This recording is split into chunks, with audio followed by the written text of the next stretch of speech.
ಯೋಗಾಯ್ಸ್ ಇವತ್ತು ನಮ್ಮ ಚಾನಲ್ ಅಲ್ಲಿ ಒಂದು ಸೂಪರ್ ಆಗಿರೋ ಕಾಬಿಲ್ ಅನ್ನೋ ಒಂದು ಕ್ರೈಮ್ ಮೂವಿಯನ್ನೇ ನಾವಿವತ್ತು ನೋಡೋಕ್ ಹೋಗ್ತಾ ಇದೀವಿ. ಕತೆಗೆ ಯಾವ್ದೇ ರೀತಿ ಇಂಟ್ರೊಡಕ್ಷನ್ ಕೊಡ್ದೇನೆ ಬನ್ನಿ ಡೈರೆಕ್ಟ್ ಆಗಿ ಕತೆ ಒಳಗಡೆ ಹೋಗೋಣ. ಹೋಗೋಕು ಮುಂಚೆ ನೀವಿನ್ನು ನಮ್ಮ ಚಾನಲ್ ಅನ್ನ ಸಬ್ಸ್ಕ್ರೈಬ್ ಮಾಡಿಲ್ಲ ಅಂದ್ರೆ ಈಗಲೇ ಸಬ್ಸ್ಕ್ರೈಬ್ ಮಾಡಿ ಇಟ್ಕೊಳ್ಳಿ, ಪಕ್ಕದಲ್ಲಿರೋ ಬೆಲ್ ಐಕಾನ್ ಪ್ರೆಸ್ ಮಾಡಿ ಇಟ್ಕೊಳ್ಳಿ. ಮೂವಿಯ ಓಪನಿಂಗ್ ಸೀನ್ ನಲ್ಲೇ ನಮ್ಮ ಹೀರೋವನ್ನ ತೋರಿಸ್ತಾರೆ. ಯಾರ ಜೊತೆನ ಕಾಲ್ ಅಲ್ಲಿ ಮಾತಾಡ್ಕೊಂಡು ಅವನ ಬ್ರೇಕ್ಫಾಸ್ಟ್ ಅನ್ನ ಅವನೇ ಪ್ರಿಪೇರ್ ಮಾಡ್ಕೊಂಡು ಹೊರಗೆ ಬರ್ತಾನೆ. ಈ ಕಡೆ ಸೈಡ್ ಅಲ್ಲಿ ಒಬ್ಬ ಚಿಕ್ಕ ಹುಡುಗ ಸೈಕಲ್ ಚೈನ್ ಅನ್ನ ಹಾಕೋದಕ್ಕೆ ಪರದಾಡ್ತಾ ಇರ್ತಾನೆ. ಇದು ಹೀರೋಗೆ ಗೊತ್ತಾಗಿ ಯಾಕೋ ಏನಾಯ್ತು ಅಂತ ಕೇಳಿದ್ರೆ ಸೈಕಲ್ ಚೈನ್ ಬಿಚ್ಚೋಗಿದೆ, ಎಷ್ಟೇ ಟ್ರೈ ಮಾಡಿದ್ರು ಅವಾಗ್ಲಿಂದ ಆಗ್ತಾನೆ ಇಲ್ಲ ಅಂತ ಹೇಳ್ತಾನೆ. ಈ ಕಡೆ ನಮ್ಮ ಹೀರೋ ಸರಿ ಬಾ ಈ ಕಡೆ ಅಂತ ಹೇಳಿ ಆ ಸೈಕಲ್ ಚೈನ್ ಅನ್ನ ಫಿಕ್ಸ್ ಮಾಡಿ ನಾಳೆಯಿಂದ ನಿಮ್ಮ ಅಪ್ಪನ್ಗೆ ಹೇಳಿ ಒಂದು ಹೊಸ ಸೈಕಲ್ ತಗೋಸ್ಕೊ ಅಂತ ಹೇಳ್ತಾನೆ. ಆಕ್ಚುಲಿ ನಮ್ಮ ಹೀರೋಗೆ ಕಣ್ ಕಾಣೋದಿಲ್ಲ, ಬ್ಲೈಂಡ್ ಆಗಿರ್ತಾನೆ, ಆದ್ರೆ ತುಂಬಾನೇ ಶಾರ್ಪ್ ಆಗಿರ್ತಾನೆ. ಈ ಕಡೆ ಹೀರೋ ಮತ್ತು ಅವನ ಫ್ರೆಂಡ್ ಒಂದು ಕೆಫೆಗೆ ಹೋಗಿರ್ತಾರೆ. ಅದೇ ಕೆಫೆಲಿ ಒಂದು ಸುಂದರವಾದ ಹುಡುಗಿ ಕಾಫಿ ಕುಡಿತಾ ಇರ್ತಾಳೆ. ಇವಳೇ ನಮ್ಮ ಮೂವಿಯ ಹೀರೋಯಿನ್. ಈ ಕಡೆ ಹೀರೋನ ಫ್ರೆಂಡ್ ಹೀರೋಗೆ ಹುಡುಗಿ ತುಂಬಾನೇ ಚೆನ್ನಾಗಿದ್ದಾಳೆ, ನಿನ್ಗೆ ಹೇಗ್ ಬೇಕೋ ಆಗಿದ್ದಾಳೆ, ಹೋಗಿ ಮಾತಾಡ್ಸು ಅಂತ ಹೇಳ್ತಾನೆ. ಈ ಕಡೆ ನಮ್ಮ ಹೀರೋನು ಕೂಡ ಸರಿ ಅಂತ ಹೇಳಿ ಹೋಗಿ ಮಾತಾಡಿಸ್ತಾ ಇರ್ತಾನೆ. ಇಲ್ಲಿ ನೋಡಿದ್ರೆ ಹೀರೋಯಿನ್ಗೂ ಕಣ್ ಕಾಣೋದಿಲ್ಲ. ಸೊ ಈಗ ಹೀರೋ ಮತ್ತೆ ಹೀರೋಯಿನ್ ಇಬ್ರು ಬ್ಲೈಂಡ್ ಆಗಿರ್ತಾರೆ. ಹಾಗೆ ಮಾತಾಡ್ಬೇಕಾದ್ರೆ ನಮ್ಮ ಹೀರೋ ಹೇಳ್ತಾನೆ ನಾವಿಬ್ರು ಮದ್ವೆ ಆದ್ರೆ ಲೈಫ್ ತುಂಬಾನೇ ಚೆನ್ನಾಗಿರುತ್ತೆ ಅಂತ. ಅದಕ್ಕೆ ನಮ್ಮ ಹೀರೋಯಿನ್ ಇಲ್ಲ ನಮ್ಮ ಇಬ್ರಿಗೂ ಕಣ್ ಕಾಣೋದಿಲ್ಲ, ಯಾರು ಒಬ್ರಿಗೆ ಕಣ್ ಕಾಣಿದ್ರೆ ಚೆನ್ನಾಗಿರ್ತಾ ಇತ್ತು ಅಂತ. ಈ ಕಡೆ ನಮ್ಮ ಹೀರೋಗೂ ಬಿಡೋದಕ್ಕೆ ಮನ್ಸಿಲ್ಲ ಅನ್ಸುತ್ತೆ. ಹಾಗೆ ಮಾತಾಡಿ ಹೀರೋಯಿನ್ ಕನ್ವಿನ್ಸ್ ಮಾಡೋದಕ್ಕೆ ಟ್ರೈ ಮಾಡ್ತಾ ಇರ್ತಾನೆ. ಈ ಕಡೆ ಅವರ ಊರಿನಲ್ಲಿ ಗಣೇಶ ಚತುರ್ಥಿ ನಡೀತಾ ಇರುತ್ತೆ. ಊರಿನ ಜನರೆಲ್ಲ ಸೇರಿ ಹೋಲಿ ಹಾಕೊಂಡು ಡೋಲೆಲ್ಲ ಬಾರಿಸ್ಕೊಂಡು ಹಬ್ಬನ ಎಂಜಾಯ್ ಮಾಡ್ತಾ ಇರ್ತಾರೆ. ಹೀಗೆ ಎಲ್ಲದ್ರ ಮಧ್ಯೆ ಒಬ್ಬ ಗಾಗಲ್ಸ್ ಹಾಕೊಂಡು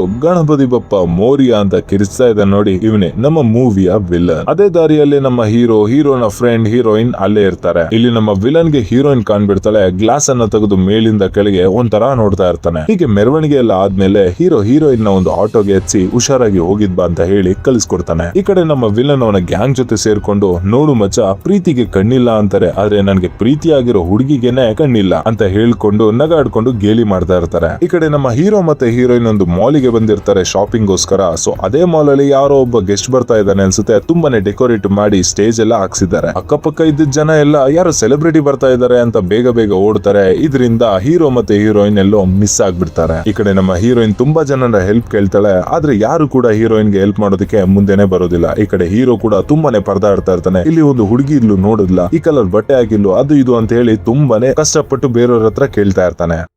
ಹಾಗೆ ನಮ್ಮ ಹೀರೋಗೆ ಯಾರು ಸ್ಟೇಜ್ ಮೇಲೆ ನಿಂತ್ಕೊಂಡು ಮೈಕಲ್ಲಿ ಮಾತಾಡ್ತಿರೋ ಹಾಗೆ ಕೇಳಿಸುತ್ತೆ. ಸೊ ಸ್ಟೇಜ್ ಹತ್ರ ಹೋಗೋಣ ಅಂತ ಹೋಗ್ತಾ ಇರ್ಬೇಕಾದ್ರೆ ಅಲ್ಲಿರೋ ಬೌನ್ಸರ್ಸ್ ಯಾರು ಕೂಡ ಬಿಡೋದಿಲ್ಲ. ಹಾಗೆ ಕಷ್ಟಪಟ್ಟು ಸ್ಟೇಜ್ ಹತ್ರ ಹೋಗಿ ಹಲೋ ನನಗೆ ಮೈಕ್ ಬೇಕಿದೆ, ಇಲ್ಲಿ ಯಾರಾದ್ರೂ ನಂಗೆ ಮೈಕ್ ಕೊಡ್ಬೋದಾ ಅಂತ ಕಿರಿಸ್ಕೊತಾ ಇರ್ತಾನೆ. ಇದನ್ನ ನೋಡಿದ ಅಲ್ಲೇ ಇದ್ದ ಸೆಲೆಬ್ರಿಟಿಗೆ ಹೀರೋ ಅನ್ನ ಸ್ಟೇಜ್ ಮೇಲೆ ಕರೀತಾರೆ. ಏನು ಅಂತ ಕೇಳಿದಾಗ ನನ್ನ ಗರ್ಲ್ ಫ್ರೆಂಡ್ ಜೊತೆ ಮಾಲಿಗೆ ಬಂದಿದ್ದೆ, ಆದ್ರೆ ಈಗ ಅವಳು ಕಾಣಿಸ್ತಾ ಇಲ್ಲ, ನೀವು ದಯವಿಟ್ಟು ಮೈಕ್ ಕೊಟ್ರೆ ನಾನು ಅನೌನ್ಸ್ ಮಾಡ್ತೀನಿ ಅಂತ ಕೇಳ್ಕೊತಾನೆ. ಅದಕ್ಕೆ ಮೈಕ್ ಸಿಗುತ್ತೆ. ಹೀರೋಯಿನ್ ಹೆಸರನ್ನ ಹಾಗೆ ಕೂಗಿ ಹೇಳ್ಬೇಕಾದ್ರೆ ಈ ಕಡೆ ಹೀರೋಯಿನ್ಗೂ ಗೊತ್ತಾಗುತ್ತೆ. ಹಾಗೆ ಸ್ಟೇಜ್ ಹತ್ರ ಬಂದು ಇಬ್ರು ಕೂಡ ಸಿಗ್ತಾರೆ. ಹಾಗೆ ಮೈಕ್ ಅನ್ನ ವಾಪಸ್ ಕೊಟ್ಟು ಥ್ಯಾಂಕ್ಸ್ ಅಂತ ಹೇಳಿ ಇಬ್ರು ಕೂಡ ಹೋಗ್ತಾರೆ. ಈ ಕಡೆ ನಮ್ಮ ಹೀರೋ ಒಂದು ಹೊಸ ಮನೆಯನ್ನ ಕಟ್ತಾ ಇರ್ತಾನೆ. ಅದನ್ನ ಹೀರೋಯಿನ್ ಗೆ ತೋರ್ಸೋಣ ಅಂತ ಹೇಳಿ ಅವರನ್ನು ಕೂಡ ಕರ್ಕೊಂಡು ಅಲ್ಲಿಗೆ ಹೋಗಿರ್ತಾನೆ. ಈ ಕಡೆ ಕಿಚನ್ ಬರುತ್ತೆ, ಈ ಕಡೆ ಬೆಡ್ರೂಮ್ ಬರುತ್ತೆ, ಹಾಗೆ ಹೀಗೆ ಅಂತ ಹೀರೋಯಿನ್ ಗೆ ಎಕ್ಸ್ಪ್ಲೇನ್ ಮಾಡ್ತಾ ಇರ್ತಾನೆ. ಹಾಗೆ ಮಾತಾಡ್ಕೊಂಡು ಬರ್ಬೇಕಾದ್ರೆ ಹೀರೋನ ಫ್ರೆಂಡ್ ಫೋನ್ ಅಲ್ಲಿ ಮಾತಾಡ್ಕೊಂಡು ಮುಂದೆ ಹೋಗ್ತಾ ಇರ್ತಾನೆ. ನೋಡಿದ್ರೆ ಹೀರೋ ಸಡನ್ ಆಗಿ ಅವನ್ನ ಹಿಡ್ಕೊಬಿಡ್ತಾನೆ. ಮುಂದೆ ನೋಡಿದ್ರೆ ತುಂಬಾನೇ ಆಳ ಇರುತ್ತೆ. ಅದನ್ನ ನೋಡಿ ಅವನಿಗೆ ತಲೆ ತಿರುಗ್ಬಿಡುತ್ತೆ. ನಮ್ಮ ಹೀರೋ ನಿನಗೆ ಗೊತ್ತಿಲ್ವಾ ಇಲ್ಲಿ ಖಾಲಿ ಸ್ಪೇಸ್ ಇರೋದು, ಬಿದ್ರೆ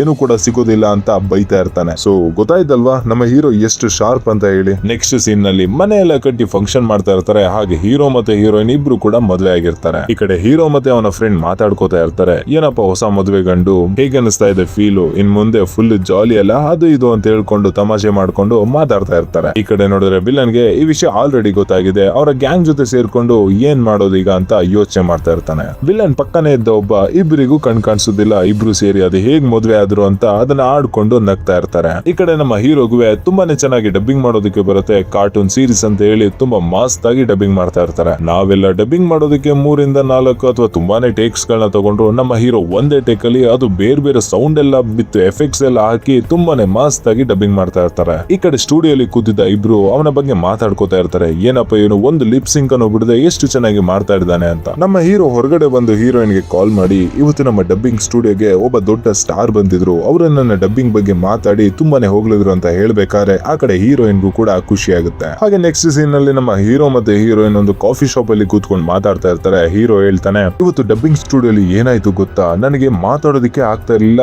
ಏನೋ ಒಂಥರ ಕಷ್ಟ ಆದಂಗ ಆಗ್ತಾ ಇತ್ತು. ಇಡೀ ನನ್ನ ಲೈಫ್ ಅಲ್ಲೇ ಇದೇ ಆತರ ಆಗ್ತಾ ಇದ್ದಿದ್ದು. ಅದಕ್ಕೆ ನಮ್ಮ ಹೀರೋಯಿನ್ ಇಲ್ಲ ಅಲ್ಲಿ ಅಷ್ಟು ದೊಡ್ಡ ಸ್ಟಾರ್ ಬಂದಿದ್ದಾರೆ ಅಂದ್ರೆ ನಿಮಗೆ ನರ್ವಸ್ ಆಗಿರ್ಬೇಕು ಅನ್ಸುತ್ತೆ, ಹೋಗ್ತಾ ನಿಮಗೆ ಇದೆಲ್ಲ ಪ್ರಾಕ್ಟೀಸ್ ಆಗುತ್ತೆ ಬಿಡಿ ಅಂತ ಸಮಾಧಾನ ಮಾಡ್ತಾ ಇರ್ತಾಳೆ. ಹಾಗೆ ಗ್ಯಾಪ್ ಅಲ್ಲಿ ಮಾತಾಡ್ಬೇಕಾದ್ರೆ ಹೀರೋಯಿನ್ ಗೆ ಒಂದು ವಾಚ್ ಅನ್ನ ತಂದಿರ್ತಾನೆ. ಹಾಗೆ ಕೈಯನ್ನ ಇಟ್ಕೊಂಡು ಹಾಕ್ಬೇಕಾದ್ರೆ ಹೀರೋಯಿನ್ ಗೆ ತುಂಬಾನೇ ಖುಷಿ ಆಗ್ಬಿಡುತ್ತೆ. ಹಾಗೆ ಆಟೋನ ಬುಕ್ ಮಾಡ್ಕೊಂಡು ಮನೆಗೆ ಬರ್ತಾರೆ. ಎಷ್ಟಾಯ್ತು ಅಂತ ಕೇಳಿದಾಗ ಆಟೋದವರು 80 ರೂಪಾಯಿ ಸರ್ ಅಂತ ಹೇಳ್ತಾರೆ. ಅದಕ್ಕೆ ನಮ್ಮ ಹೀರೋ 100 ರೂಪಾಯಿ ಕೊಟ್ಟ ತಕ್ಷಣ ಆಟೋ ಅವರು 10 ರೂಪಾಯಿ ಕೊಡ್ತಾರೆ. ಯಾಕಂದ್ರೆ ಹೀರೋಗೆ ಕಾಣಲ್ಲ ಅಂತ ಅವರಿಗೆ ಗೊತ್ತಿರುತ್ತೆ, ಅದಕ್ಕೆ 10 ರೂಪಾಯಿ ಕೊಟ್ಟಿರ್ತಾರೆ. ಈ ಕಡೆ ನಮ್ಮ ಹೀರೋ ಎಷ್ಟು ಶಾರ್ಪ್ ಇರ್ತಾನೆ ಅಲ್ವಾ, ಏನಪ್ಪಾ 10 ರೂಪಾಯಿ ಕೊಟ್ಟಿದ್ಯಲ್ಲ ಅಂತ ಹೇಳಿದಾಗ ಅದಕ್ಕೆ ಇಲ್ಲಿ ಆಟೋ ಓಡಿಸೋರು ಸಾರಿ ಸರ್ ಅದು ಮಿಸ್ ಆಗಿ ಕೊಟ್ಬಿಟ್ಟೆ ಅಂತ ಹೇಳ್ತಾರೆ. ಇಲ್ಲಿ ನೋಡಿದ್ರೆ ಬೇಕು ಅಂತಾನೆ 10 ರೂಪಾಯಿ ಕೊಟ್ಟಿರ್ತಾರೆ. ನಮ್ಮ ಹೀರೋ ಎಷ್ಟು ಕ್ಲೆವರ್ ಇದ್ದಾನೆ ಅಂತ ಅವರಿಗೆ ಗೊತ್ತಿಲ್ಲ ಅನ್ಸುತ್ತೆ. ಹಾಗೆ ಹೀರೋ ಮತ್ತೆ ಹೀರೋಯಿನ್ ನಡ್ಕೊಂಡು ಹೋಗ್ಬೇಕಾದ್ರೆ ಅವರ ಮುಂದೆ ಯಾರೋ ಒಬ್ರು ನಿಂತಿರೋ ತರ ಅವ್ರಿಗೆ ಫೀಲ್ ಆಗುತ್ತೆ. ನಾನು ಸ್ಟಾರ್ಟಿಂಗ್ ಹೇಳ್ದಾಗೆ ಹೀರೋ ತುಂಬಾನೇ ಕ್ಲೆವರ್ ಆಗಿರ್ತಾನೆ. ಹಾಗೆ ಮುಂದೆ ವಿಲನ್ ನಿಂತಿರೋದು ಅಂತ ಹೀರೋಗೆ ಗೊತ್ತಾಗಿರುತ್ತೆ. ನೀನೇ ಅಲ್ವಾ ನಿಂತಿರೋದು, ಎಲ್ಲಿದ್ರು ಮುಂದೆ ಬಾ ಅಂತ ಕರೀತಾನೆ. ಈ ಕಡೆ ವಿಲನ್ ಪರವಾಗಿಲ್ಲ ಕಣೋ ನೀನು ವಾಸನೆ ನೋಡೆಲ್ಲ ಕಂಡಿಡಿತ್ಯಾ ಅಂತ ಮಾತಾಡ್ತಾ ಹೀರೋಯಿನ್ ಬಗ್ಗೆ ಸ್ವಲ್ಪ ಕೇವಲವಾಗೆಲ್ಲ ಮಾತಾಡ್ತಾ ಇರ್ತಾನೆ. ಈ ಕಡೆ ನಮ್ಮ ಹೀರೋಗೆ ತುಂಬಾನೇ ಕೋಪ ಬಂದು ಅವನ ಕಾಲರ್ ಹಿಡ್ಕೊಂಡು ಏಯ್ ಯಾರ ಹತ್ರ ಏನ್ ಮಾತಾಡ್ತಿದ್ಯಾ, ಅವಳು ನನ್ನ ವೈಫ್, ಇನ್ನೊಂದ್ಸಲ ಮಾತಾಡಿದ್ರೆ ಇದೆಲ್ಲ ಸರಿಗಿರಲ್ಲ, ನಿನಗೆ ಸರಿಯಾಗಿ ಬೀಳುತ್ತೆ ಅಂತ ಹೇಳಿ ವಾರ್ ಮಾಡ್ತಾ ಇರ್ತಾನೆ. ಹೀರೋಯಿನ್ ಗೆ ಭಯ ಆಗಿ ಇನ್ನ ಏನಾಗುತ್ತಪ್ಪ ಅಂತ ಅನ್ಕೊಂಡು ಜೋರಾಗಿ ಕಿರ್ಚಿ ಅಕ್ಕಪಕ್ಕ ಮನೆಯವರನ್ನೆಲ್ಲ ಎದ್ದೇಳಿಸ್ಬಿಡ್ತಾರೆ. ನೋಡಿದ್ರೆ ಅಲ್ಲಿ ಯಾರು ಇರೋದಿಲ್ಲ. ಹೀರೋಯಿನ್ ಕಿರ್ಚಿದಕ್ಕೆ ವಿಲನ್ ಮತ್ತೆ ಅವನ ಗ್ಯಾಂಗ್ ಎಲ್ಲ ಓಡೋಗಿರ್ತಾರೆ. ಹೊರಗಡೆ ಬಂದವರು ಇಲ್ಲಮ್ಮ ಅಲ್ಲಿ ಯಾರು ಇಲ್ಲ, ನೀವು ಧೈರ್ಯವಾಗಿ ಮನೆಗೆ ಹೋಗಿ ಅಂತ ಹೇಳ್ತಾರೆ. ನೆಕ್ಸ್ಟ್ ಡೇ ನಮ್ಮ ಹೀರೋ ಬೆಳಿಗ್ಗೆ ಎದ್ದು ಕೆಲ್ಸಕ್ಕೆ ಹೋಗಿರ್ತಾರೆ. ಮನೇಲೇ ಇದ್ದ ನಮ್ಮ ಹೀರೋಯಿನ್ ಗೆ ಬೋರ್ ಆಗಿರುತ್ತೆ ಅಲ್ವಾ, ಪಕ್ಕದ ಮನೆಗೆ ಹೋಗಿ ಮಾತಾಡ್ಕೊಂಡು ಮತ್ತೆ ಬಂದ್ರೆ ಮನೇಲಿ ಯಾರು ಇರೋ ತರ ಅವರಿಗೆ ಫೀಲ್ ಆಗುತ್ತೆ. ಅವರು ಪಕ್ಕದ ಮನೆಗೆ ಹೋಗಿ ಬರ್ಬೇಕಾದ್ರೆ ಆ ಗ್ಯಾಪ್ ಅಲ್ಲಿ ಈ ವಿಲನ್ ಗ್ಯಾಂಗ್ ಅವರು ಮನೆಗೆ ಬಂದಿರ್ತಾರೆ. ಹಾಗೆ ವಿಲನ್ ಮತ್ತೆ ಇನ್ನೊಬ್ಬ ಹೀರೋಯಿನ್ ಬಾಯನ್ನ ಹಿಡ್ಕೊಂಡು ಅವರ ಕೈ ಕಾಲನ್ನ ಗಟ್ಟಿಯಾಗಿ ಹಿಡ್ಕೋತಾರೆ. ಹೀರೋಯಿನ್ ಎಷ್ಟೇ ಕಿರ್ಚಾಡಿದ್ರು ಅವಳನ್ನ ಬಿಡೋದೇ ಇಲ್ಲ. ಹಾಗೆ ಅವಳನ್ನ ರೂಮಿಗೆ ಕರ್ಕೊಂಡು ಹೋಗಿ ತುಂಬಾನೇ ತಪ್ಪಾಗಿ ನಡ್ಕೋಬಿಡ್ತಾರೆ. ಈ ಕಡೆ ನಮ್ಮ ಹೀರೋ ಕೆಲಸ ಮುಗಿಸಿ ಮನೆಗೆ ಬರ್ತಾನೆ. ನಾನಿನ್ನ ಇವತ್ತು ಎಷ್ಟು ಮಿಸ್ ಮಾಡ್ಕೊಂಡೆ ಗೊತ್ತಾ, ನಾನು ಎಷ್ಟು ಸಲ ಕಾಲ್ ಮಾಡ್ದೆ ನೀನ್ ಪಿಕ್ಕೆ ಮಾಡ್ಲಿಲ್ಲ ಅಂತ ಹೇಳ್ಕೊಂಡು ಬರ್ಬೇಕಾದ್ರೆ ಈ ಕಡೆ ಹೀರೋಯಿನ್ ಅಳ್ತಾ ಇರ್ತಾಳೆ. ಹೀರೋಗೆ ಎಲ್ಲಿದು ಅಳೋ ಸೌಂಡ್ ಕೇಳಿಸ್ತಾ ಇದೆಯಲ್ಲ ಅಂತ ಹಾಗೆ ಫಾಲೋ ಮಾಡ್ಕೊಂಡು ಹೋದ್ರೆ ಹೀರೋಯಿನ್ ನ ಕೈ ಕಾಲ್ನೆಲ್ಲ ಕಟ್ ಹಾಕ್ಬಿಟ್ಟಿರ್ತಾರೆ. ಹಾಗೆ ಮೆತ್ತಿಗೆ ತೆಗೆದ ತಕ್ಷಣ ಹೀರೋಯಿನ್ ಜೋರಾಗಿ ಕಿರ್ಚ್ಕೊಬಿಡ್ತಾಳೆ. ಹಾಗೆ ಹೀರೋವನ್ನ ತಪ್ಪಿಕೊಂಡು ನಡೆದ ಎಲ್ಲಾ ವಿಚಾರವನ್ನ ಹೀರೋಗೆ ಹೇಳ್ತಾಳೆ. ಈ ಕಡೆ ನಮ್ಮ ಹೀರೋಗೆ ಇದನ್ನೆಲ್ಲ ಕೇಳಿ ತುಂಬಾನೇ ಕೋಪ ಬರ್ತಾ ಇರುತ್ತೆ. ಹಾಗೆ ಪೊಲೀಸ್ ಸ್ಟೇಷನ್ ಗೆ ಹೋಗಿ ಕಂಪ್ಲೇಂಟ್ ಕೊಡೋಣ ಅಂತ ಹೋದ್ರೆ ಪೊಲೀಸ್ ಅವರು ಇದು ಒಂದು ರೇಪ್ ಕೇಸ್, ಇದಕ್ಕೆ ರಿಪೋರ್ಟ್ಸ್ ಆಗ್ಲಿ ಮೆಡಿಕಲ್ ಸರ್ಟಿಫಿಕೇಟ್ಸ್ ಗಳಾಗ್ಲಿ ಬೇಕಾಗತ್ತೆ, ನಾನ್ ನಿಮ್ ಜೊತೆ ಒಬ್ಬರನ್ನ ಕಳ್ಸಿಕೊಡ್ತೀನಿ, ಅವರು ಎಲ್ಲವನ್ನ ನೋಡ್ಕೋತಾರೆ ಅಂತ ಹೇಳ್ತಾರೆ. ಈ ಕಡೆ ಪೊಲೀಸ್ ಇನ್ಸ್ಪೆಕ್ಟರ್ ಯಾರ ಜೊತೆ ನಾವು ಮಾತಾಡ್ಬೇಕಾದ್ರೆ ಯಾರೋ ಒಬ್ಬ ಕಾನ್ಸ್ಟೇಬಲ್ ಬಂದು ಸರ್ ಈ ಕೇಸನ್ನ ತಗೋಬಿಡಿ ಸರ್, ಯಾಕಂದ್ರೆ ಆ ಹುಡುಗಿಗೆ ಕಣ್ಣೇ ಕಾಣಿಸೋದಿಲ್ಲ, ಯಾರು ರೇಪ್ ಮಾಡಿದ್ರು ಅಂತ ಅವಳಿಗೆ ಗೊತ್ತಾಗುತ್ತೆ, ಸುಮ್ನೆ ನಮ್ಗೆ ತಲೆನೋವು ಅಂತ ಹೇಳ್ತಾ ಇರ್ತಾನೆ. ಇದನ್ನ ಕೇಳಿಸ್ಕೊಂಡ ಇನ್ಸ್ಪೆಕ್ಟರ್ ಸುಮ್ನೆ ನಾನು ಹೇಳೋದನ್ನ ಮಾಡಿ ನನಗೆ ಕೆಲಸ ಹೇಳೋದಕ್ಕೆ ಬರಬೇಡಿ ಅಂತ ಬೈತ್ ಕಳಿಸ್ತಾನೆ. ಈ ಕಡೆ ಪೊಲೀಸ್ ಕಾನ್ಸ್ಟೇಬಲ್ ಹೀರೋ ಮತ್ತೆ ಹೀರೋಯಿನ್ ನ ಕರ್ಕೊಂಡು ಹಾಸ್ಪಿಟಲ್ಗೆ ಅಂತ ಹೋಗ್ತಾ ಇರ್ತಾನೆ. ಹೋದ್ರೆ ಅಲ್ಲಿ ಹಾಸ್ಪಿಟಲ್ ಆಗಿರೋದಿಲ್ಲ, ಬೇರೆ ಎಲ್ಲೋ ಕರ್ಕೊಂಡು ಹೋಗಿರ್ತಾರೆ. ನೋಡಿದ್ರೆ ಇಬ್ರನ್ನ ಲಾಕ್ ಮಾಡಿ ಒಂದು ಕಡೆ ಇಟ್ಟಿರ್ತಾರೆ. ನೋಡಿದ್ರೆ ಹೀರೋ ಮತ್ತೆ ಹೀರೋಯಿನ್ ಎಲ್ಲೋ ಲಾಕ್ ಆಗಿರ್ತಾರೆ. ಹೀರೋ ಜೋರಾಗಿ ಆ ಡೋರ್ ಅನ್ನ ತಟ್ಟಬೇಕಾದ್ರೆ ಒಬ್ಬ ಓಪನ್ ಮಾಡಿ ಏನೋ ಇಷ್ಟೆಲ್ಲ ತಡ್ತೀಯಾ, ಎಷ್ಟು ಪ್ರಾಬ್ಲಮ್ ಆಗ್ತಾ ಇದೆ ಗೊತ್ತಾ ನಿನ್ನ ಸೌಂಡ್ ಮಾಡೋದ್ರಿಂದ, ನೀನು ಸೈಲೆಂಟ್ ಆಗಿದ್ರೆ ಸರಿ, ಇಲ್ಲಾಂದ್ರೆ ನಿನ್ ವೈಫ್ ನ ಅಂತ ಹೇಳಿ ತುಂಬಾನೇ ತಪ್ಪಾಗಿ ಮಾತಾಡ್ತಾರೆ. ಈ ಕಡೆ ಹೀರೋಗೆ ತುಂಬಾನೇ ಕೋಪ ಬಂದು ಅವನ ಕತ್ತನ ಹಾಗೆ ಗಟ್ಟಿಯಾಗಿ ಹಿಡ್ಕೊಬಿಡ್ತಾನೆ. ಈ ಕಡೆ ಇದನ್ನ ನೋಡಿದ್ರೆ ನಿಮಗೆ ಗೊತ್ತಾಗುತ್ತೆ ಈ ಕಾನ್ಸ್ಟೇಬಲ್ಗೂ ವಿಲನ್ಗೂ ತುಂಬಾನೇ ದೊಡ್ಡ ಲಿಂಕ್ ಇರುತ್ತೆ. ಅದಕ್ಕೋಸ್ಕರ ಕಾನ್ಸ್ಟೇಬಲ್ ಈ ತರ ಕೆಲಸ ಮಾಡಿರ್ತಾನೆ. ಹಾಗೆ ಹೀರೋ ಮತ್ತೆ ಹೀರೋಯಿನ್ ಅನ್ನ ಒಂದು ರೂಮ್ ಅಲ್ಲಿ ಕೂಡಾಕಿ ಅವರಿಗೆ ಚೆನ್ನಾಗಿ ಹೊಡೆದು ಬೆಳಿಗ್ಗೆ ಅವರ ಕಾರಲ್ಲಿ ತಗೊಂಡೋಗಿ ಒಂದು ಬೀಚ್ ಹತ್ರ ಬಿಸಾಕ್ಬಿಡ್ತಾರೆ. ಈ ಸೀನ್ ನೋಡಿದ್ರೆ ಗೊತ್ತಾಗುತ್ತೆ ಅಲ್ಲಿ ಮಳೆ ಬರೋದಕ್ಕೂ ಆ ಸಮುದ್ರ ಅಲೆಗಳಿಂದ ಒಬ್ಬೊಬ್ರು ಒಂದೊಂದ್ ಕಡೆ ಹೋಗ್ತಾ ಇದ್ದಾರೆ. ಈ ಸೀನ್ ಅನ್ನ ನೋಡೋದಕ್ಕೆ ಒಂಥರ ಆಗುತ್ತೆ. ಈ ಕಡೆ ಇಬ್ರು ಯಾವ್ದೋ ಒಂದು ವೆಹಿಕಲ್ ಅನ್ನ ಹಿಡಿದು ಹಾಸ್ಪಿಟಲ್ಗೆ ಬರ್ತಾರೆ. ಬಂದು ಚೆಕಪ್ ಗೆ ಅಂತ ಡಾಕ್ಟರ್ ನ ಕೇಳಿದ್ರೆ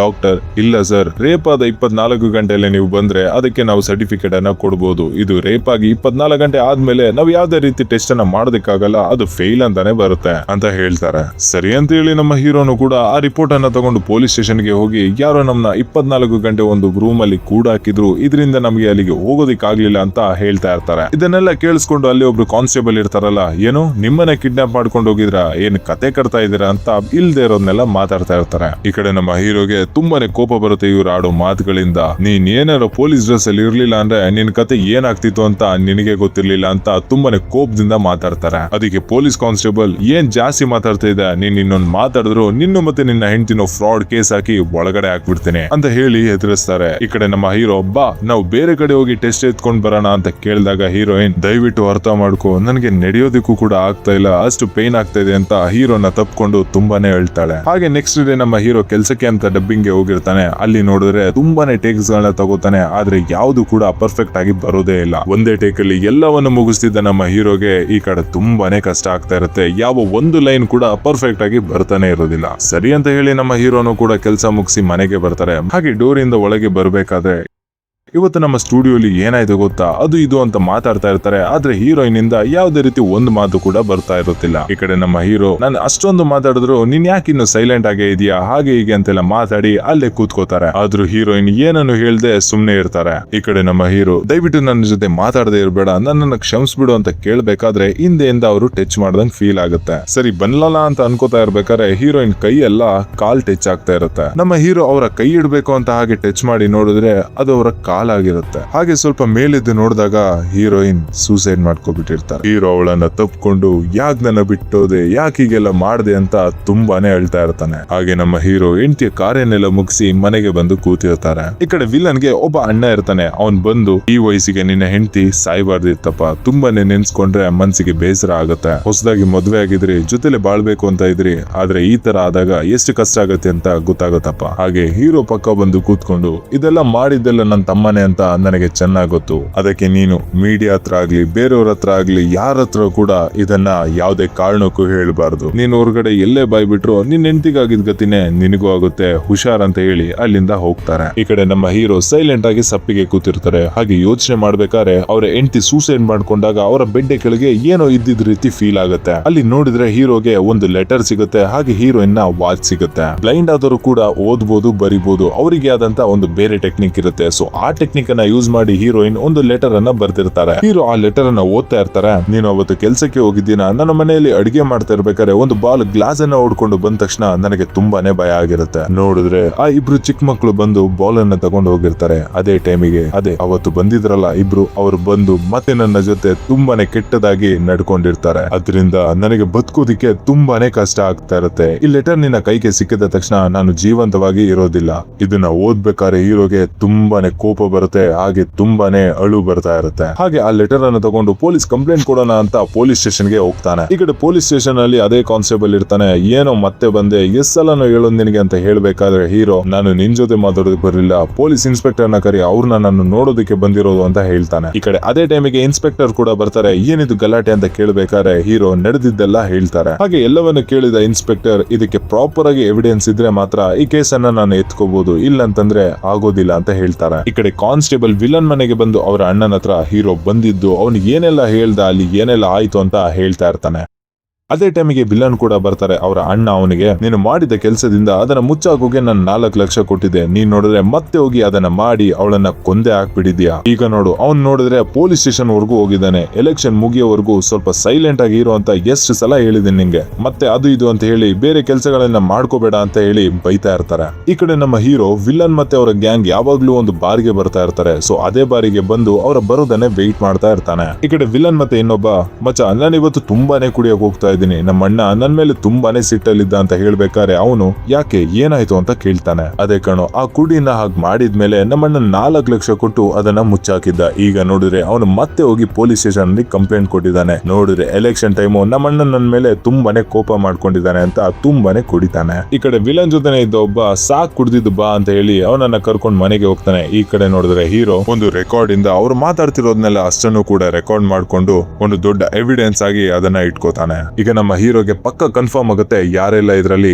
ಇನ್ವಾಲ್ವ್ ಆಗಿದ್ದಾರೆ ಅಂತ. ಇವರ ಮೇಲೆಲ್ಲ ಸೇಡ್ ತೀರಿಸ್ಕೋಬೇಕು ಅಂತ ನಮ್ಮ ಹೀರೋ ಒಂದು ದೊಡ್ಡ ಮಾಸ್ಟರ್ ಪ್ಲಾನ್ ಅನ್ನೇ ಮಾಡ್ತಾನೆ. ಹಾಗೆ ನಮ್ಮ ಹೀರೋ ಪೊಲೀಸ್ ಕಾನ್ಸ್ಟೇಬಲ್ ಗೆ ಕಾಲ್ ಮಾಡಿ ವಿಲನ್ ಅವರ ಅಣ್ಣನ್ ರೀತಿ ಮಾತಾಡ್ತಾನೆ. ಮೊದಲೇ ನಮ್ಮ ಹೀರೋ ಡಬ್ಬಿಂಗ್ ಆರ್ಟಿಸ್ಟ್ ಅಲ್ವಾ, ಸೂಪರ್ ಆಗಿ ಮಾತಾಡ್ತಾನೆ. ಆ ಕಾನ್ಸ್ಟೇಬಲ್ ಗೆ ಎಲ್ಲೋ ವಿಲನ್ ಅವರ ಅಣ್ಣನೇ ಮಾತಾಡ್ತಿದ್ದಾನೆ ಅಂತ ಅನ್ಸುತ್ತೆ. ನನ್ನ ತಮ್ಮ ಇದನ್ನಲ್ಲ, ಯಾವಾಗ ನೋಡಿದ್ರು ಆ ವಸೀಂ ಜೊತೆನೆ ಇರ್ತಾನೆ, ನನಗೆ ಅದು ಸ್ವಲ್ಪನೂ ಇಷ್ಟ ಇಲ್ಲ ಅಂತ ಹೇಳ್ತಾನೆ. ಹಾಗೆ ನಮ್ಮ ಪೊಲೀಸ್ ಕಾನ್ಸ್ಟೇಬಲ್, ಸರ್ ನೀವ್ ಹೇಳಿ ಸರ್, ನೀವ್ ಹೇಳ್ದಂಗೆ ನಾವು ಮಾಡ್ತೀವಿ, ಏನ್ ಮಾಡ್ಬೇಕು ಹೇಳಿ ಸರ್ ಅಂತ ಹೇಳಿದಾಗ, ಏನಿಲ್ಲ ಯಾವ್ದಾರ ಒಂದು ಕೇಸ್ ಒಳಗೆ ಅವನ್ನ ಒಳಗಾಕ್ಬಿಡು ಅಂತ ಹೇಳ್ತಾನೆ. ಈ ಕಡೆ ಪೊಲೀಸ್ ಕಾನ್ಸ್ಟೇಬಲ್ ವಿಲನ್ ನ ಫ್ರೆಂಡ್ ಆದ ವಸೀಮನ್ನ ಹೋಗಿ ಅರೆಸ್ಟ್ ಮಾಡ್ತಾರೆ. ಈ ಕಡೆ ನಮ್ಮ ಹೀರೋ ಇನ್ನೊಂದು ಪ್ಲಾನ್ ಮಾಡಿರ್ತಾನೆ. ವಿಲನ್ಗೂ ಮತ್ತೆ ಆ ವಸೀಂ ತಂಗಿಗೂ ಇಬ್ರಿಗೂ ಲವ್ ಇರುತ್ತೆ. ಹಾಗೆ ಕಾಲ್ ಮಾಡಿ ವಸೀಂ ಅವರ ತಂಗಿ ಹತ್ರ ವಿಲನ್ ರೀತಿ ಮಾತಾಡ್ತಾನೆ. ಹೀಗೆ ಮಾತಾಡ್ತಾ ಇರ್ಬೇಕಾದ್ರೆ ಅಲ್ಲಿಗೆ ಅವ್ರ ಅಪ್ಪ ಬಂದು ಫೋನ್ ಅನ್ನ ಇಸ್ಕೊಬಿಡ್ತಾನೆ. ಇದು ನಮ್ಮ ಹೀರೋಗೆ ಗೊತ್ತಾಗಿ, ನಾವಿಬ್ರು ಇವತ್ತು ಎಲ್ಲಿ ಹೋಗ್ತಾ ಇದೀವಿ ಅಂದ್ರೆ ಅಲ್ಲಿ ಯಾರು ಕೂಡ ಇರೋದಿಲ್ಲ, ನಾನು ನೀನು ಇಬ್ರೆ ಒಂದು ರೂಮ್ ಅನ್ನ ಬುಕ್ ಮಾಡಿದೀವಿ, ಸಾಕಾಗಿರುತ್ತೆ ರೂಮ್ ಅಂತ ಹೇಳ್ಬೇಕಾದ್ರೆ ಅವ್ರ ಅಪ್ಪಂಗೆ ಕೆಟ್ಟ ಕೋಪ ಬರ್ತಾ ಇರುತ್ತೆ. ಈ ಕಡೆ ಆ ಹುಡುಗಿ ಅವರ ಅಪ್ಪ ವಿಲನ್ ಅನ್ನ ಹುಡ್ಕೊಂಡು ಹೋಗಿ ಅವನಿಗೆ ಒಡೆದು ಚೆನ್ನಾಗಿ ಬೈತಾನೆ. ಗೊತ್ತಿರೋನು ಅಂತ ಸಲಿಗೆ ಕೊಟ್ರೆ ನೀನ್ ಈ ತರ ಮಾಡ್ತೀಯ ಅಂತ ಅನ್ಕೊಂಡಿರ್ಲಿಲ್ಲ, ಏನೋ ಪಾಪ ಹುಡುಗ ಅಂತಂದ್ರೆ ನನ್ನ ಮಗಳನ್ನೇ ರೂಮಿಗೆ ಕರಿತೀಯ ಹಾಗೆ ಹೀಗೆ ಅಂತ ಚೆನ್ನಾಗಿ ಬೈತಾನೆ. ಈ ಕಡೆ ವಿಲನ್ಗೆ ಏನು ಕೂಡ ಅರ್ಥ ಆಗ್ತಿರೋದಿಲ್ಲ. ಇಲ್ಲ ಸರ್, ನಾನು ಕಾಲ್ ಮಾಡಿ ಹೇಳಿಲ್ಲ ಅಂತ ಎಷ್ಟು ಹೇಳಿದ್ರು ಅವರು ನಂಬೋದೇ ಇಲ್ಲ, ನಾನೇ ಕೇಳಿಸ್ಕೊಂಡಿದ್ದೀನಿ, ಎಷ್ಟು ಧೈರ್ಯ ಇದ್ರೆ ನನ್ನ ಮಗಳನ್ನ ರೂಮಿಗೆ ಕರಿತೀಯ ಹಾಗೆ ಹೀಗೆ ಅಂತೆಲ್ಲ ಚೆನ್ನಾಗಿ ಬೈತಾರೆ.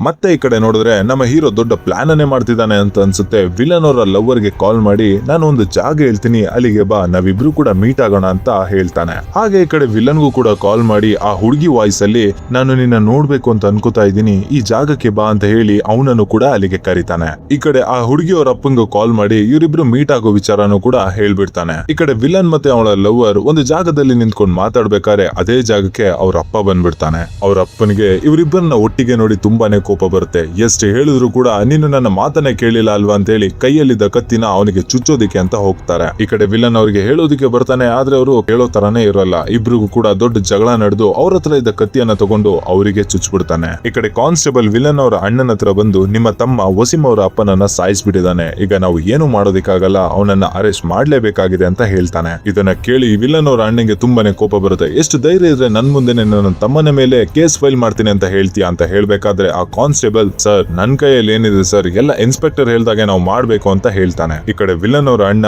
ನನ್ನ ತಮ್ಮ ಮತ್ತೆ ವಸೀಂ ತುಂಬಾನೇ ಒಳ್ಳೆ ಫ್ರೆಂಡ್ಸ್ ಆಗಿದ್ದಾರೆ, ಹೋಗಿ ಫಸ್ಟ್ ಆ ವಸೀಮನ್ನ ಕರ್ಕೊಂಡ್ ಬಾ ಅಂತ ಹೇಳಿದ್ರೆ ಕಾನ್ಸ್ಟೇಬಲ್ ಸರ್ ನೀವೇ ತಾನೇ ಹೇಳಿದ್ದು ಅವನನ್ನ ಒಳಗೆ ಹಾಕೋದಿಕ್ಕೆ, ಈಗ ಅವನ್ನ ರಿಲೀಸ್ ಮಾಡ್ಲಾ ಅಂತ ಕೇಳ್ತಾನೆ. ಈ ಕಡೆ ವಿಲನ್ ಅವರ ಅಣ್ಣಂಗೆ ತಲೆಗೆಟ್ಟೋಗ್ಬಿಡುತ್ತೆ.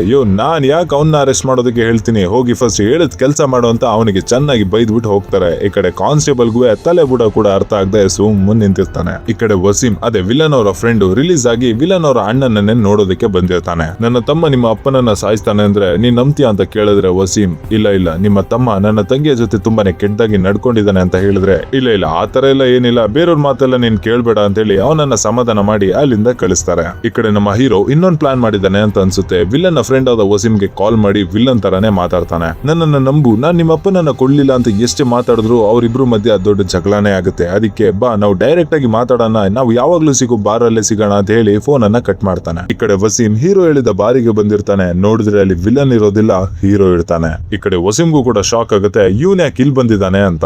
ಈ ಕಡೆ ಹೀರೋ ಟಕ್ ಅಂತ ಹೇಳಿ ಲೈಟ್ ಅನ್ನ ಆಫ್ ಮಾಡ್ತಾನೆ. ನೋಡಿದ್ರೆ ಹೀರೋಗೆ ಮೊದ್ಲಿಂದ ಕಣ್ ಕಾಣಿಸದೇ ಇರೋದ್ರಿಂದ ಅವನಿಗೇನು ಕೂಡ ಆಗೋದಿಲ್ಲ. ಆದ್ರೆ ಈ ಕಡೆ ವಸೀಂಗೆ ಏನಂದ್ರೆ ಏನು ಕೂಡ ಕಾಣಿಸ್ತಾ ಇರೋದಿಲ್ಲ.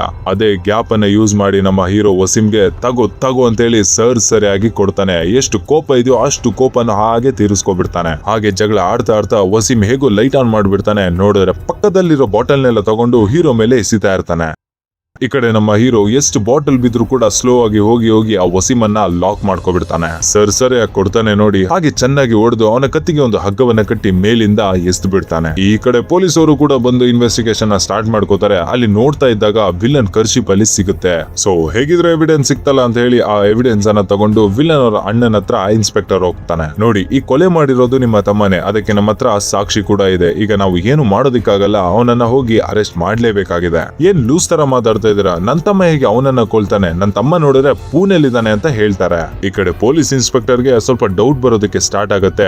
ವಸೀಮನ್ನ ದಫನ್ ಮಾಡ್ಬೇಕಾದ್ರೆ ಅಲ್ಲಿಗೆ ಹೀರೋ ಕೂಡ ಬರ್ತಾನೆ. ಅವಾಗ ನಮ್ಮ ಇನ್ಸ್ಪೆಕ್ಟರ್ಗೆ ಅರ್ಥ ಆಗುತ್ತೆ ಈ ಕೆಲಸ ಎಲ್ಲ ಹೀರೋನೇ ಮಾಡಿರ್ಬೇಕು ಅಂತ. ಹಾಗೆ ಇನ್ಸ್ಪೆಕ್ಟರ್ ಹೀರೋ ಮನೆಗೆ ಹೋಗಿ ನನಗೆ ಚೆನ್ನಾಗಿ ಗೊತ್ತಿದೆ ನೀನೇ ತಾನೇ ವಸೀಮನ್ನ ಕೊಲೆ ಮಾಡಿರೋದು ಅಂತ ಹೇಳಿದ್ರೆ, ಸರ್ ನಾನ್ ಹೆಂಗ್ ಸರ್ ಅವನ್ನ ಕೊಲೆ ಮಾಡೋದಿಕ್ಕಾಗತ್ತೆ, ಅಷ್ಟಕ್ಕೂ ನಂಗೂ ಅವ್ರಿಗೂ ಏನಿದೆ ಅಂತ ಹೇಳಿ ನಾನು ಅವ್ರನ್ನ ಕೊಲೆ ಮಾಡೋದಿಕ್ ಹೋಗ್ಲಿ, ಅಷ್ಟಕ್ಕಾದ್ರೂ ಅವ್ರು ಯಾರು ಅಂತಾನೆ ನನಗೆ ಗೊತ್ತಿಲ್ಲ ಅಂತ ಹೀರೋ ಹೇಳ್ತಾನೆ. ಅದಕ್ಕೆ ಇನ್ಸ್ಪೆಕ್ಟರ್ ಇಲ್ಲ ಆ ಜಾಗದಲ್ಲಿ ನಿನ್ನ ನೋಡ್ದಾಗಿತ್ತು, ಹಾಗೆ ನಿನ್ನ ವೈಫ್ ರೇಪ್ ಕೇಸ್ ಅಲ್ಲಿ ಅವನು ಕೂಡ ಅದ್ರಲ್ಲಿ ಇದ್ದ ಅಲ್ವಾ, ಅದಕ್ಕೆ ನೀನೇ ಯಾಕೆ ಮಾಡಿರ್ಬಾರ್ದು ಅಂತ ಕೇಳ್ತಾರೆ. ಅದಕ್ಕೆ ನಮ್ಮ ಹೀರೋ ಸರ್ ನೀವೇ ತಾನೇ ಅಲ್ವಾ ಸರ್ ಹೇಳಿದ್ದು ಅದು ರೇಪ್ ಅಲ್ಲ, ನಿಮ್ಗೆ ಯಾವ್ದೇ ರೀತಿ ಎವಿಡೆನ್ಸ್ ಸಿಗ್ಲಿಲ್ಲ ಅಂತ ಅದು ರೇಪ್ ಅಂತಾನೆ ನೀವು ಕನ್ಸಿಡರ್ ಮಾಡ್ಲಿಲ್ಲ, ಹಾಗಾದಾಗ ಅದಕ್ಕೂ ಇದಕ್ಕೂ ನನಗೆ ಏನ್ ಸಂಬಂಧ ಇರುತ್ತೆ ಸರ್ ಅಂತ ಹೇಳ್ತಾನೆ. ಈ ಕಡೆ ಇನ್ಸ್ಪೆಕ್ಟರ್ ಸರಿ ನೀವ್ ಏನ್ ಕೆಲಸ ಮಾಡ್ತೀರಿ ಅಂತ ಕೇಳಿದಾಗ ಹೀರೋ ನಾನೊಬ್ಬ ಡಬ್ಬಿಂಗ್ ಆರ್ಟಿಸ್ಟ್ ಅಂತ ಹೇಳ್ತಾನೆ. ಇದನ್ನ ಕೇಳಿ ಇನ್ಸ್ಪೆಕ್ಟರ್ಗೆ ಸ್ವಲ್ಪ ಡೌಟ್ ಜಾಸ್ತಿನೇ ಆಗುತ್ತೆ. ಈ ಕಡೆ ಪೊಲೀಸ್ ಇನ್ಸ್ಪೆಕ್ಟರ್ ಸ್ಟೇಷನ್ಗೆ ಬಂದು ಕಾನ್ಸ್ಟೇಬಲ್ ನ ಕರೀತಾನೆ. ವಿಲನ್ ಮತ್ತೆ ವಸೀಂ ಮಾತಾಡಿರೋ ಕಾಲ್ ರೆಕಾರ್ಡ್ಸ್ ನನಗೆ ಬೇಕು ಅಂತ ಹೇಳಿದಕ್ಕೆ ಸರಿ ಸರ್ ತರ್ತೀನಿ ಅಂತ ಹೇಳಿ ಕಾನ್ಸ್ಟೇಬಲ್ ಅಲ್ಲಿಂದ ಹೊರಡ್ತಾನೆ. ಈ ಕಡೆ ನಮ್ಮ ಹೀರೋ ವಿಲನ್ ಗೆ ಕಾಲ್ ಮಾಡಿ ಕಾನ್ಸ್ಟೇಬಲ್ ರೀತಿ ಮಾತಾಡ್ತಾನೆ. ಅದೇ ನಮ್ಮ ಹೀರೋ ಮತ್ತೆ ನಮ್ಮ ಹೀರೋಯಿನ್ ಒಂದು ರೂಮ್ ಅಲ್ಲಿ ಕೂಡ ಚೆನ್ನಾಗಿ ಹೊಡೆದಿರ್ತಾರೆ ಅಲ್ವಾ, ಅದೇ ರೂಮಿಗೆ ಬರೋದಕ್ಕೆ ಹೇಳ್ತಾನೆ. ಸರಿ ಅಂತ ಹೇಳಿ ವಿಲನ್ ಕೂಡ ಅದೇ ಪ್ಲೇಸ್ ಗೆ ಬಂದು ನೋಡಿದ್ರೆ ಅಲ್ಲಿ ಹೀರೋ ಒಂದು ಕೋಲನ್ನ ತಗೊಂಡು ಅವನಿಗೆ ಹೊಡೆಯೋದಕ್ಕೆ ರೆಡಿ ಆಗಿರ್ತಾನೆ. ವಿಲನ್ ನಗ್ತಾ ಇರ್ತಾನೆ, ಹೋ ನಿನ್ ಮಿಮಿಕ್ರಿ ಎಲ್ಲ ಮಾಡ್ತೀಯಾ, ಕಾನ್ಸ್ಟೇಬಲ್ ತರ ಮಾತಾಡಿ ನನ್ನ ಇಲ್ಲಿ ಕರ್ಸ್ಕೊಂಡ, ಆಮೇಲೆ ನೀನ್ ನನ್ನ ಹೊಡೆಯೋದಕ್ಕೆ ಕೇಳಿದಕ್ಕೆ ನೀನ್ ಇಲ್ಲಿ ಕರ್ಸ್ಕೊಂಡ ಅಂತ ಹೇಳಿ ತುಂಬಾನೇ ನಗಾಡ್ತಾ ಇರ್ತಾನೆ. ವಿಲನ್ ಗೆ ತುಂಬಾನೇ ಕಾನ್ಫಿಡೆನ್ಸ್ ಇರುತ್ತೆ, ಯಾಕಂದ್ರೆ ಹೀರೋಗೆ ಹೇಗಿದ್ರು ಕಣ್ ಕಾಣೋದಿಲ್ಲ, ಇವ್ನ್ ನನಗೆ ಏನ್ ತಾನೇ ಮಾಡ್ಬೋದು ಅಂತ ತುಂಬಾನೇ ಕೇವಲವಾಗಿ ಮಾತಾಡ್ತಾ ಇರ್ತಾನೆ. ಸ್ಟಾರ್ಟಿಂಗ್ ವಿಲನ್ ಹೀರೋಗೆ ತುಂಬಾನೇ ಹೊಡಿತಾನೆ. ಆ ಗ್ಯಾಪ್ ಅಲ್ಲಿ ಹೀರೋ ವಿಲನ್ ನ ಒಂದೊಂದು ಪಾಯಿಂಟ್ ಗಳನ್ನು ಕೂಡ ಅಬ್ಸರ್ವ್ ಮಾಡಿರ್ತಾನೆ. ಕೊನೆಯಲ್ಲಿ ಎಲ್ಲವನ್ನ ನೆನಪಿಸ್ಕೊಂಡು ವಿಲನ್ನೇ ಸರಿಯಾಗಿ ಹೊಡೆದು ಒಂದು ಕಡೆ ಕಟ್ ಆಗ್ಬಿಡ್ತಾನೆ. ಹಾಗೆ ವಿಲನ್ ಅವರ ಅಣ್ಣಂಗೆ ಕಾಲ್ ಮಾಡಿ ವಿಲನ್ ಕಿವಿಗೆ ಇಟ್ಟ ತಕ್ಷಣ ವಿಲನ್ ತುಂಬಾನೇ ಅಳ್ತಾನೆ. ಹೀರೋ ಆ ಕಾಲ್ ಅನ್ನ ತಗೊಂಡು ನನ್ನ ಮತ್ತೆ ನನ್ನ ವೈಫ್ ಅನ್ನ ಒಂದು ರೂಮಿಗೆ ಹಾಕೊಂಡು ಹೊಡೆದಿದ್ರಲ್ಲ, ಅದೇ ರೂಮ್ ಅಲ್ಲಿ ನಿನ್ನ ತಮ್ಮ ಕೂಡ ಇದ್ದಾನೆ, ನಿನಗೆ ಆದ್ರೆ ಬಂದು ಬಿಡಿಸ್ಕೊ ಅಂತ ಹೇಳಿ ಕಾಲ್ ಅನ್ನ ಕಟ್ ಮಾಡ್ತಾನೆ. ಹಾಗೆ ನಮ್ಮ ಹೀರೋ ಇಲ್ಲಿ ಒಂದು ಪ್ಲಾನ್ ಮಾಡಿರ್ತಾನೆ. ವಿಲನ್ ಕಟ್ಟಾಕಿರ್ತಾನಲ್ಲ, ಅದ್ರ ಅಕ್ಕಪಕ್ಕ ಎಲ್ಲ ಡೀಸೆಲ್ ಕ್ಯಾನ್ ಇರುತ್ತೆ, ಅದ್ರನ್ನೆಲ್ಲ ಹೋಲ್ ಮಾಡಿ ಅದರಿಂದೆಲ್ಲ ಡೀಸೆಲ್ ಹೊರಗಡೆ ಬರ್ತಾ ಇರುತ್ತೆ. ಹಾಗೆ ಒಂದು ಹೋಗ್ತಾ ಮೇನಿನ ಬತ್ತಿಯನ್ನ ಹಚ್ಬಿಟ್ಟು ಹೋಗ್ತಾನೆ. ಅದೇ ಪ್ಲೇಸಿಗೆ ವಿಲನ್ ಅವರ ಅಣ್ಣ ಬಂದು ನೋಡ್ತಾನೆ. ನೋಡಿದ್ರೆ ಅವನ ತಮ್ಮ ಡೀಸೆಲ್ ಮಧ್ಯ ಇದ್ದಾನೆ. ಏನು ಭಯ ಪಡ್ಕೋಬೇಡ, ನಾನ್ ಬಂದಿದ್ದೀನಿ, ನಿನ್ನೆ ನನ್ನ ಕಾಪಾಡ್ತೀನಿ ಅಂತ ಹೇಳಿ ಆ ಡೋರ್ ಅನ್ನ ತೆಗೆಯೋದಕ್ಕೆ ತುಂಬಾನೇ ಟ್ರೈ ಮಾಡ್ತಾನೆ. ನೋಡಿದ್ರೆ ಆ ಡೋರ್ ಲಾಕ್ ಆಗಿರುತ್ತೆ. ಸೈಡ್ ಗೆ ಬಂದು ನೋಡ್ತಾನೆ, ವಿಲನ್ ಹತ್ರ ಡೀಸೆಲ್ ಬರ್ತಾ ಇರೋದು ಜಾಸ್ತಿ ಆಗ್ತಾ ಇರುತ್ತೆ. ಆದ್ರೆ ಆ ಡೋರ್ ಇಂದನೇ ಆ ಮೇಣದ ಬತ್ತಿ ಇರುತ್ತೆ. ವಿಲನ್ ತುಂಬಾನೇ ಟ್ರೈ ಮಾಡ್ತಾನೆ ಡೋರ್ ತೆಗಿಬೇಡ ಅಂತ ಹೇಳೋದಕ್ಕೆ, ಆದ್ರೆ ಅವನ ಕೈಯಲ್ಲಿ ಆಗ್ತಾ ಇರೋದಿಲ್ಲ. ನೋಡಿದ್ರೆ ವಿಲನ್ ಅವರ ಅಣ್ಣ ಹೇಗೋ ಮಾಡಿ ಆ ಡೋರ್ ಅನ್ನ ತೆಗೆದ ತಕ್ಷಣ ಆ ಮೇಣದ ಬತ್ತಿ ಡೀಸೆಲ್ ಗೆ ಟಚ್ ಆಗಿ ಡಬ್ ಅಂತ ಹೇಳಿ ಅಲ್ಲೆಲ್ಲ ಫುಲ್ ಫೈರ್ ಆಗ್ಬಿಡುತ್ತೆ. ಅವನ ಕಣ್ಣು ಮುಂದೆನೆ ತಮ್ಮ ಸಾಯೋದನ್ನ ನೋಡ್ಬಿಡ್ತಾನೆ. ಇಲ್ಲ ನಾನು ಕೂಡ ಅವನ ಜೊತೆನೆ ಹೋಗ್ತೀನಿ, ನಾನು ಅವನ ಜೊತೆನೆ ಸಾಯ್ತೀನಿ ಅಂತ ಹೋಗ್ಬೇಕಾದ್ರೆ ಪಕ್ಕದಲ್ಲಿರೋ ಬಾಡಿಗಾರ್ಡ್ ಅವನನ್ನ ಬಿಡೋದೇ ಇಲ್ಲ, ಗಟ್ಟಿಯಾಗಿ ಹಿಡ್ಕೊಬಿಟ್ಟಿರ್ತಾನೆ. ಈ ಕಡೆ ನಮ್ಮ ಹೀರೋ ನನ್ನ ಹೆಂಡತಿ ಸಾವಿಗೆ ಕಾರಣ ಆಗಿರೋರ್ ಮೇಲೆ ಸೇಡ್ ತೀರ್ಸ್ಕೊಂಡಾಯ್ತು ಅಂತ ಹೇಳಿ ಅಲ್ಲಿಂದ ನಡ್ಕೊಂಡು ಬರ್ತಾ ಇರ್ತಾನೆ. ಈ ಕಡೆ ವಿಲನ್ ಅವರ ಅಣ್ಣ ಪೊಲೀಸ್ ಇನ್ಸ್ಪೆಕ್ಟರ್ ಗೆ ಬಂದು ನನ್ನ ತಮ್ಮನನ್ನ ಯಾರು ಸಾಯಿಸಿದಾನೆ ಅವನ್ನ ನೀನು ಹಿಡಿಲೇಬೇಕು, ಇಲ್ಲ ಅಂತ ಹೇಳಿದ್ರೆ ಇಡೀ ಊರನ್ನೇ ಡೀಸೆಲ್ ಹಾಕಿ ಸುಟ್ಬಿಡ್ತೀನಿ, ಹಾಗೆ ನಿನ್ನ ಸ್ಟೇಷನ್ ಕೂಡ ಸುಟ್ಬಿಡ್ತೀನಿ ಅಂತ ತುಂಬಾ ಜೋರಾಗಿ ಮಾತಾಡಿ ಅಲ್ಲಿಂದ ಹೋಗ್ತಾನೆ. ಈ ಕಡೆ ಇನ್ಸ್ಪೆಕ್ಟರ್ ಗೆ ಕನ್ಫರ್ಮ್ ಆಗುತ್ತೆ ಈ ಕೆಲಸ ಎಲ್ಲ ಆಗಿರೋದು ನಮ್ಮ ಹೀರೋ ಇಂದಾನೆ ಅಂತ.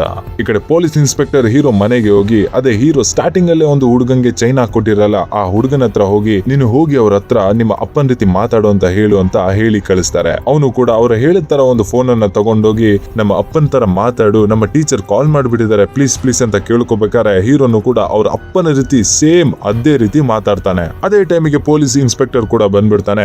ನಾನು ಅನುಮಾನ ಪಟ್ಟಿದ್ದು ಕರೆಕ್ಟ್ ಆಗಿ ಆಯ್ತು, ನೀನ್ ಎಲ್ಲ ರೀತಿನೂ ಕೂಡ ಮಾತಾಡಬಹುದು ಅಂತ ಹೇಳ್ತಾ ಇರ್ತಾನೆ. ಇದನ್ನ ನೀನು ಯೂಸ್ ಮಾಡ್ಕೊಂಡು ಎಷ್ಟೆಲ್ಲ ನಮಗೆ ಪ್ರಾಬ್ಲಮ್ ಕೊಟ್ಟಿದೆ ಗೊತ್ತಾ ಅಂತ ಹೇಳಿ ಆ ಕಾನ್ಸ್ಟೇಬಲ್ ಗೆ ಕಾಲ್ ಮಾಡಿ ವಿಲನ್ ಮತ್ತೆ ಅವರ ಫ್ರೆಂಡ್ ಮಾತಾಡಿರೋ ಕಾಲ್ ರೆಕಾರ್ಡ್ಸ್ ಎಲ್ಲ ನನ್ನ ಟೇಬಲ್ ಮೇಲೆ ಇರಬೇಕು ಅಂತ ಹೇಳ್ತಾನೆ. ಹಾಗೆ ಸ್ಟೇಷನ್ ಇರೋರೆಲ್ಲ ಇಲ್ಲಿಗೆ ಬಂದು ಹೀರೋನ ವಾಚ್ ಮಾಡಿ ಅಂತ ಕಾನ್ಸ್ಟೇಬಲ್ ಗೆ ಹೇಳ್ತಾನೆ. ಇನ್ಸ್ಪೆಕ್ಟರ್ ಅಲ್ಲಿಂದ ಹೋಗ್ತಾ ಇರ್ತಾನೆ. ಹೀರೋ ಸರ್ ಒಂದ್ ನಿಮಿಷ ಸರ್, ನೀವು ನನ್ನ ಜಾಗದಲ್ಲಿದ್ರೆ ಅವ್ರಿಬ್ಬರನ್ನ ಏನ್ ಮಾಡ್ತಾ ಇದ್ರಿ ಅಂತ ಕೇಳಿದ ತಕ್ಷಣ ಇನ್ಸ್ಪೆಕ್ಟರ್ ಮುಖ ಒಂಥರ ಆಗ್ಬಿಡುತ್ತೆ. ಹೇಳಿ ಸರ್, ಯಾಕೆ ಉತ್ತರನೇ ಬರ್ತಾ ಇಲ್ವಲ್ಲ, ನನ್ ಜಾಗದಲ್ಲೂ ನಿಂತು ಯೋಚನೆ ಮಾಡಿ ಅವಾಗ ನಿಮಗೆ ಗೊತ್ತಾಗುತ್ತೆ ಅಂತ ಹೀರೋ ಹೇಳ್ತಾನೆ. ಈ ಕಡೆ ನಮ್ಮ ಇನ್ಸ್ಪೆಕ್ಟರ್ಗೂ ಕೂಡ ಒಂಥರ ಅನ್ಸುತ್ತೆ. ಹಾಗೆ ಅದೇ ರೀತಿ ಸ್ಟೇಷನ್ ಗೆ ಹೋಗ್ತಾರೆ. ಈ ಕಡೆ ಸ್ಟೇಷನ್ ಅಲ್ಲಿ ಇನ್ಸ್ಪೆಕ್ಟರ್ ಅವ್ರಿಬ್ರು ಮಾತಾಡಿರೋ ರೆಕಾರ್ಡ್ಸ್ ಅನ್ನ ನೋಡ್ತಾ ಇರ್ಬೇಕಾದ್ರೆ ಈ ಕಡೆ ಪೊಲೀಸ್ ಡಿಪಾರ್ಟ್ಮೆಂಟ್ ಅವನ ಮನೆ ಮುಂದೆನೆ ಅವನನ್ನ ವಾಚ್ ಮಾಡ್ತಾ ಇರ್ತಾರೆ.